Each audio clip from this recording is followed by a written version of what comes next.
Hi, my name's Draken, and this is my Cyber Dreadfall making tutorial, part 5.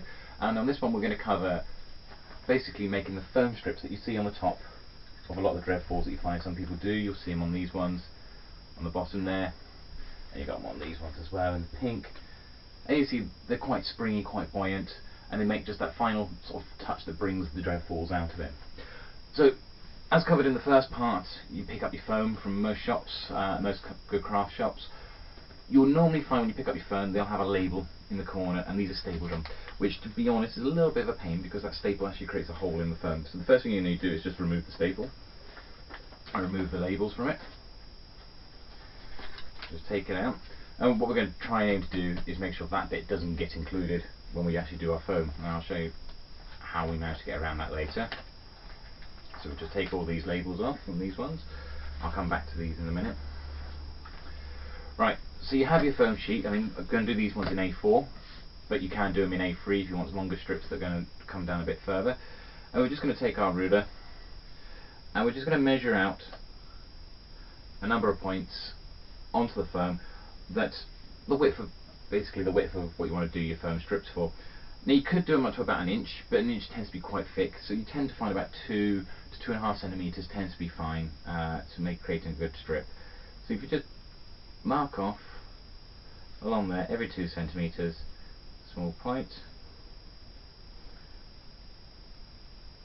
like so, and then do the same at the other end.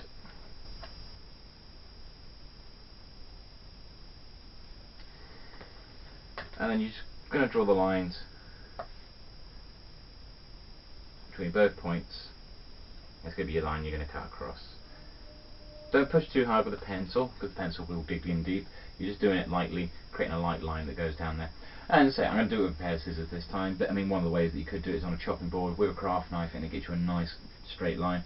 But a pair of scissors will do the job just as well, as long as you're careful with your cutting, coming along down the actual edge there. So as you see, you just cut straight down,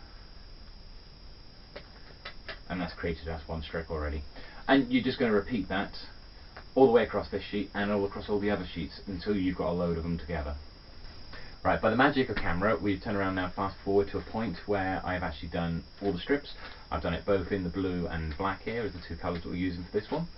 And what we're going to do now is organise it into 2 piles. Now I'm going to be doing them for these dreads that I was making earlier in part 2 with the Kryn. So obviously this is going to be in a female bunch, so we need an equal pile either side of the same sort of things. So what we're going to do is you're going to put down alternating colours like so, and then the same on the other side, exactly the same, matching. And then we're going to lay another layer over the top, but this time the opposite colour of the one which is on the bottom, like so.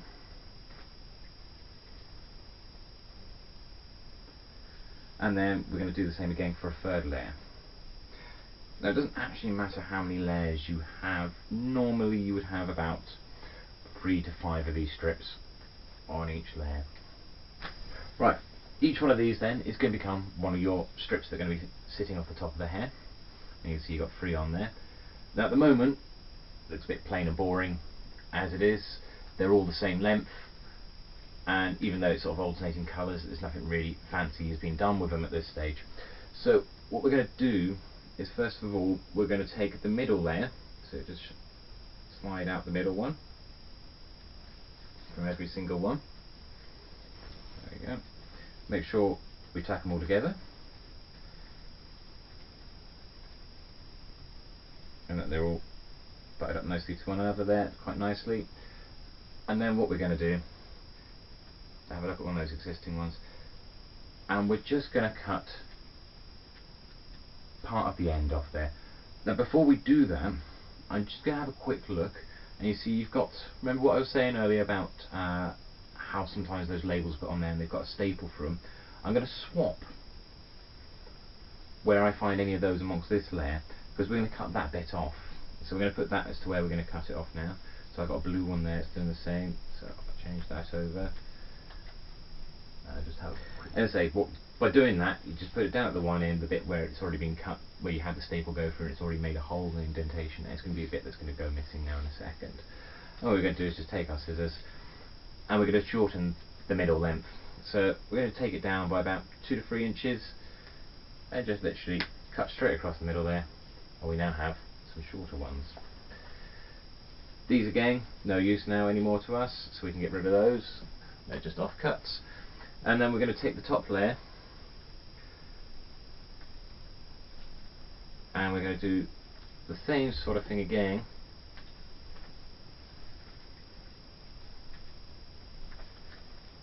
But this time we're going to make it even shorter again.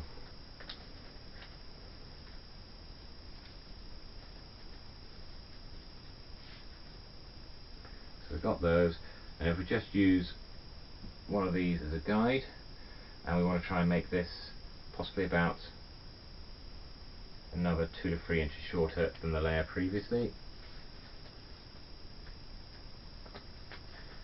Now we've got a load of offcuts again. We'll put those ones away, and now we've got another layer that's a bit shorter. So now we're going to match these all back up again. That's out of place. There we go. So we're going to match them all back up to where they were with alternating colours. Right then, once you've got all your piles, you'll have a number of piles just like this one here, which was going to make it a little bit more interesting now, because you now have 3 different layers all coming down. But we've not quite finished there yet. So what we're going to do is we're going to cut the end into a point, like so, just by cutting 2 little corners off there, and it becomes to a point. And you want to do that with each of the strips that you're going to be putting on. And again, this bottom one. And now we have these strips, like so, with the points coming down. Now we're going to need a way of attaching it, and this is where your hole punch comes in. Because you need to create a hole in the top of each of these on the flat edge, and this is where we're going to be attaching it to the hairband. Let's say this is a single hole punch. You can do it with your normal double hole punch, but just bear in mind if you use the double hole punch, it tends to be quite a narrow gap to push them in, and it's also not so easy to actually see where you're actually lining it up to, and you'd have to pinch this a little bit to squeeze it under there. Thankfully I picked up one of these single hole punches, and it just slides in quite nice and neatly in there, and I can also see exactly where I'm putting the hole, so I can make sure it's dead centre. Take it as far down as you can, and then clip a hole, and then you get a hole in the top there, enabling you to put your thread through in a minute. You're going to do again the same that for each one of these, so just slide them on, push them in, and punch a hole. And do it for the final one, bring it down, punch the hole, pull it out, and there we have 3 of them that can be attached to the hair. Now another thing you can do to make it a bit more interesting again is that you can turn around, take your ruler, draw a line down the centre using your pencil, and then measuring from one end about every inch, just make a little mark with your pencil, like so, stopping it about 2 to 3 inches away from the top end, because you still want all the strength in the foam at the top end there. And then taking your hole punch again, line it up with those marks that you've just made, and punch a hole.